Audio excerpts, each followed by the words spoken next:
Magandang araw mga ka-horror at welcome back nga palang muli sa aking channel. Nandito na naman nga pala tayo sa bagong episode ng pamamahagi ng mga orasyon at dasal. Ang orasyon at dasal na ibabahagi ko sa inyo ngayon mga ka-horror ay hindi nakapatungkol sa mga agimat o anting-anting na ating tangan. May ilang kasing mga nagtatanong sa akin kung meron daw bang mga orasyon at dasal para doon naman sa mga hindi nagtatangan ng agimat o anting-anting. At ang maisasagot ko rito mga ka-horror ay meron. Maging si Commander Bantugan niya mga ka-horror ay nag-share din ng ilang mga orasyon at dasal na kung saan ito ay hindi nakapartikular doon sa may mga nagtatangan ng agimat o anting-anting. At ang video na ito ay mapapanood sa kanyang YouTube channel at ito ay kanyang isinyer ng siya ay minsang nag-live. Ilan lamang sa isinyer ni Commander Bantugan na orasyon at dasal ay nakapatungkol sa pang-araw-araw na kaligtasan tulad ng kung ikaw ay babiyahe at marami pang iba. At gayon din mga ka-horror, ang aking ibabahagi na dasal at orasyon sa inyo ngayon ay patungkol sa pangkalahatang proteksyon, pangontra, pampaswerte at panghalina. Pero ito ay tumutukoy lamang doon sa mga taong hindi nagtatangan ng kahit anong agimat o anting-anting.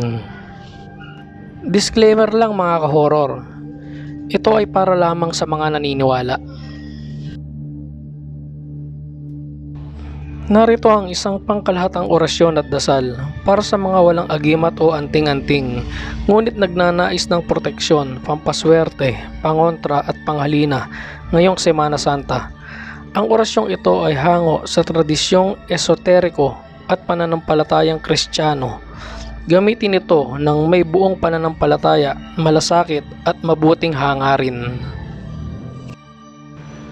Pangkalahatang dasal, orasyon ng proteksyon, swerte, pangontra at halina para sa Semana Santa, para sa mga walang agimat o anting-anting. Sa ngalan ng Ama, ng Anak, at ng Espiritu Santo. Amen. Amang makapangyarihan, Anak na manunubos, Espiritong banal ng tagapaghilom, ako'y tumatawag sa inyo, O Diyos ng Hari ng Liwanag. Palibutan mo ako ng iyong puting liwanag at gintong kalasag, upang ako'y malayo sa lahat ng panganib.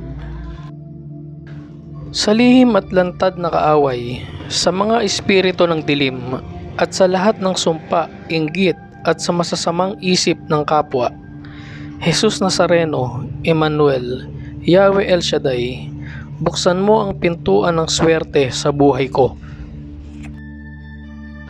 Pagpalain mo ako ng kabuhayan, pagkakakitaan at mga biyayang dumadaloy na parang ilog.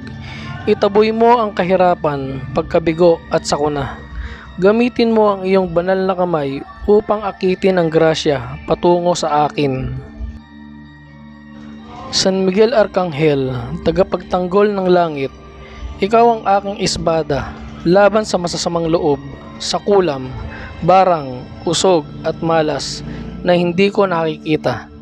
Itapon mo ang mga ito sa kailaliman at sirain ng liwanag ng Diyos. Ina ng karunungan, Maria, mahal na reyna ng langit, bigyan mo ako ng halina sa salita, sa gawa at sa anyo. Naway makita ng kapwa ang kabutihan sa akin at mahikayat silang makipag-ugnayan, magtiwala at magmahal. Gawin mo akong kaibig-ibig sa mata ng mabubuting tao.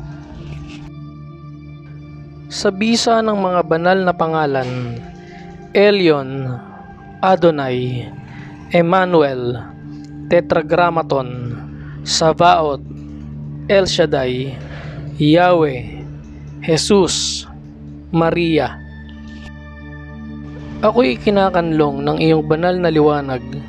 Walang masama ang makakadaig, walang swerte ang makakaligta, walang halina ang mawawala, walang biyayang hindi mapapasa akin kung ito'y naaayon sa iyong banal na kalooban. Amen. Paraan ng paggamit.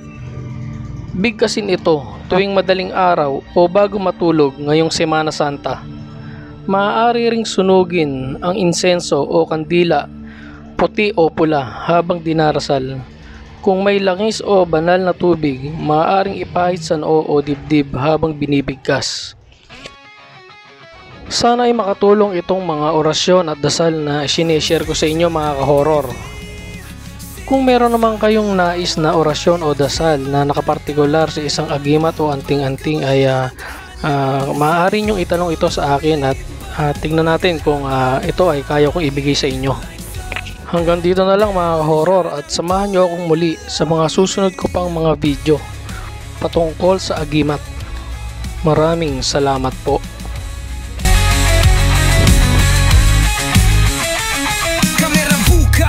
Simula na ang eksena, bawat content astig, walang kahambing sa galaw na. Agimat sa puso, lakas ay natural, di basta-basta.